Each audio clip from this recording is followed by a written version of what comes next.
ஒரு குட்டி எலி கதையை பத்தி சொல்ல போறேன். என்னடா இருக்கும் எலியை பத்தி அப்படின்னு நீங்க எல்லாரும் யோசிக்கலாம். நமக்குலாம் எலியை பத்தி என்ன தெரியும்னா, ஒண்ணு தக்காளியை திருடி தின்னும், இல்ல நம்ம ட்ரெஸ்ஸை கடிச்சு வச்சுட்டு போவோம்.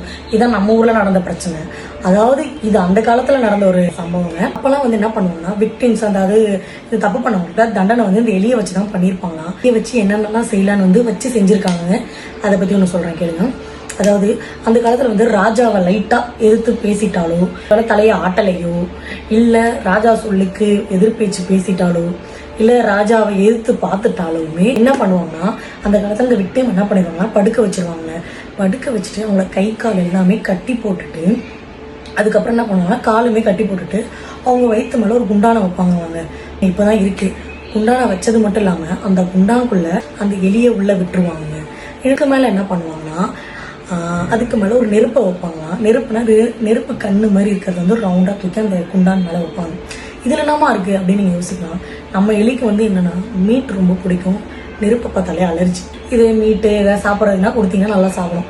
அப்ப இதுல நம்ம சதை இருக்கு வயிற்றுக்குள்ள, மேல நெருப்பு. அப்ப ரெண்டுத்தையுமே பக்கத்து பக்கத்துல வச்சிடறாங்க. அது என்ன பண்ணுன்னு சொல்லுங்க, மேல இருக்கிற நெருப்பை பார்த்து பயந்து அது வயிற்றை வந்து நோண்ட ஆரம்பிக்குமாங்க. அப்ப நோண்ட ஆரம்பிக்கிறது நம்ம விக்டிம் வந்து ஒன்றும் பண்ண முடியாது.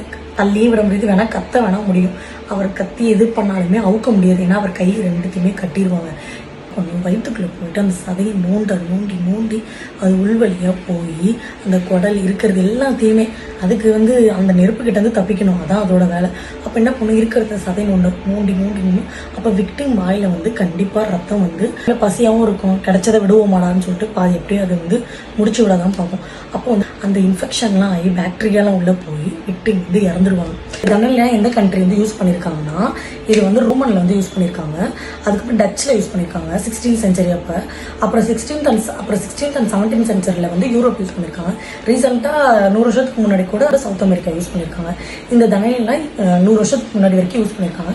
அப்புறம் இப்போ வந்து தண்டனைலாம் மாறி தூக்கு தண்டனை, ஆயுள் தண்டனைன்னு சொல்லிட்டு இப்போ காலப்போக்கில் மாறிடுச்சு.